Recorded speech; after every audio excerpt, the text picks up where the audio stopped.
Okay, we're going to keep the Universal train going on, and welcome back to Universal Month, here on Renikanar 14, my channel. I'm Renikanar, and welcome again. So, I figured let's go ahead and continue this month. I'm pretty excited because I decided to take a look at a rom-com. Yep, a rom-com from the early 2000-ish, specifically 2002, with Josh Hartnett in 2002's 40 Days and 40 Nights. This is a rom-com released in 2002, though the credits say 2001, but when I did research, it's 2001. And so yeah, this is 40 Days and 40 Nights. It also co-stars, I'm going to probably butcher her last name, Cheyenne Sossamon?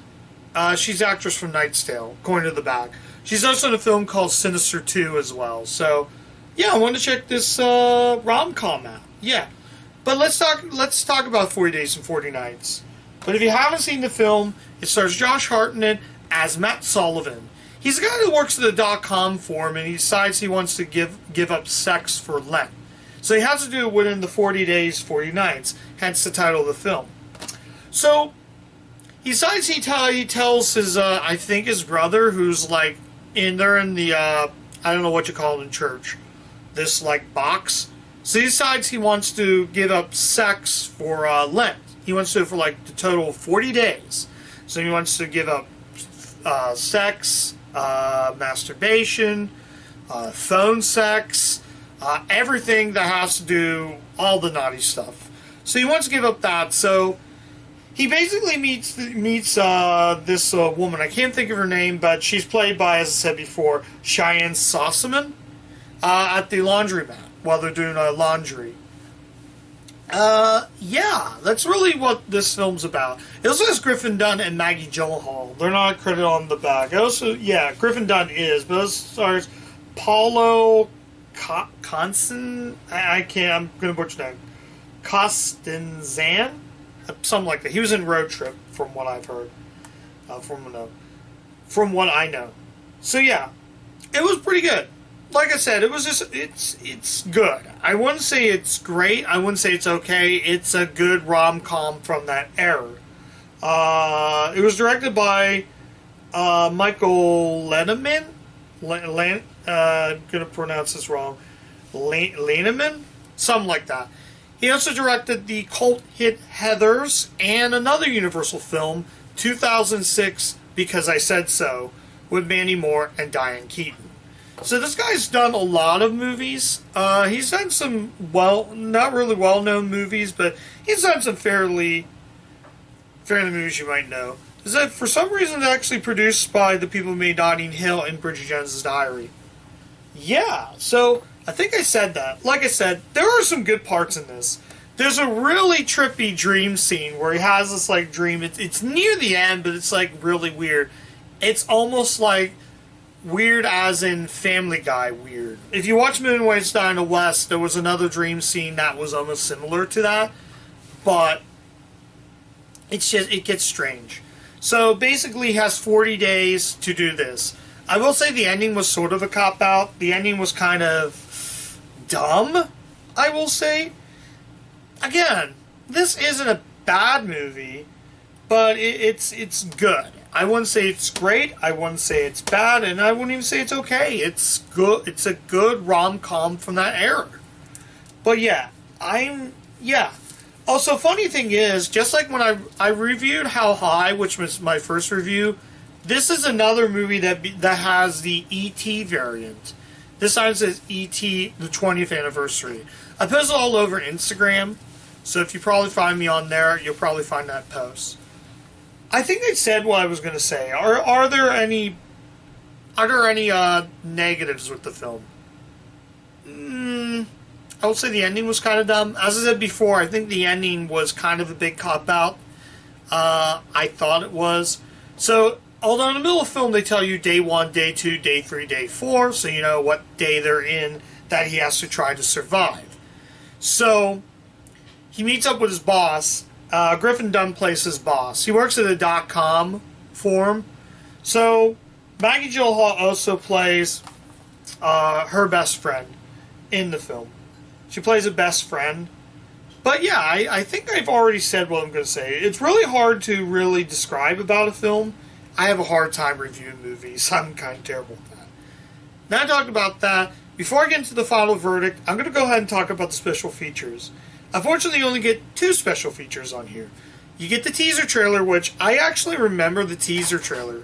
I saw the teaser trailer to this movie on the Jane Silent Bob DVD. It had the Universal logo, and that's what almost got me to want to check the film out. This is actually a Miramax movie, Miramax release, with the Universal logo, if you can see right there. Yeah. So here's what the blurbs say on top. Sexy, fresh, and widely hip wireless magazine, and Josh Hartnett and Cheyenne Sossamon, I'm just going to say that, sets the screen on fire, Fox TV. So there are some good blurbs, and the tagline here it says, he's about to do the unthinkable. No sex whatsoever for 40 days and 40 nights. Yeah. So like I said, there's only the teaser trailer. Oh, and there's a feature commentary with director Michael Lenneman, producer Michael Landon, London. Michael Landon's a different person. And screenwriter Robert Perez. I'm thinking someday on this channel, once I'm finished with Universal Month, I'm planning to review commentaries.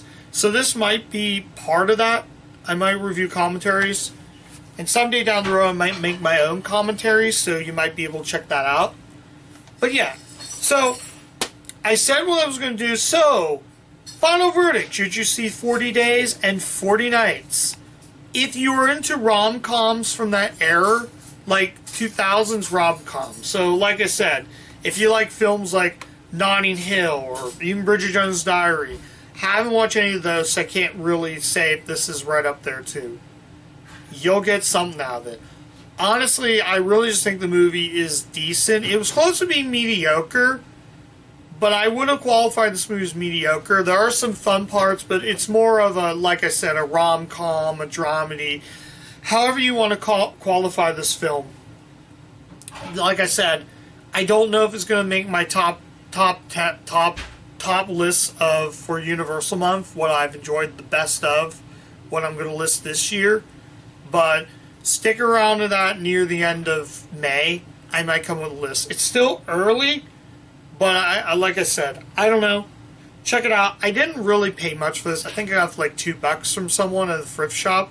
Maybe I paid $1. I don't remember how much. I had this movie for a while. I just gotten around to it right now. I was going to do it for last year's Universal Month, but I bought it before. I bought it at the end of that month last year, so that's why it didn't get a review. Again, if you like rom-coms or even dramedies, this is a kind of movie that is definitely worth checking out. Again, if you like rom-coms. But that's really all I have to say. But, yeah, I'm trying to think who else was involved with this. Nobody familiar. Oh, Vanessa Shaw's in this, but I don't know who she plays as in this. It had a good, supporting cast. I'm surprised Maggie Gyllenhaal didn't get credit, but she had screen time. But I can recommend it if you like rom-coms. I'll probably maybe give this a second or third watch. Maybe 2 years down the road, I might give this a second go. But yeah, there's not really much. It's just your plain Jane Miramax, no disc art whatsoever. This was released on the Blu-ray by Lionsgate. Excuse me. So yeah, if you want to check it out, I do like Josh Hartnett. He's a very talented actor. He would be later on in another Universal film, 2006 Black Dahlia, The Black Dahlia, Brian De Palma, in charge of that. I used to have that movie, but I don't have it anymore. I think I'm rambling a little too long. I should be just finishing the film. But, yeah, like I said, if you like rom-coms, I guess check the movie out. So, I'm rambling. I'm done. So, come back next time. I'll have another review. Until then, I'm Ryan Kinar, Rhino Kinar himself. I'm out. Take care, guys. See you in the next review.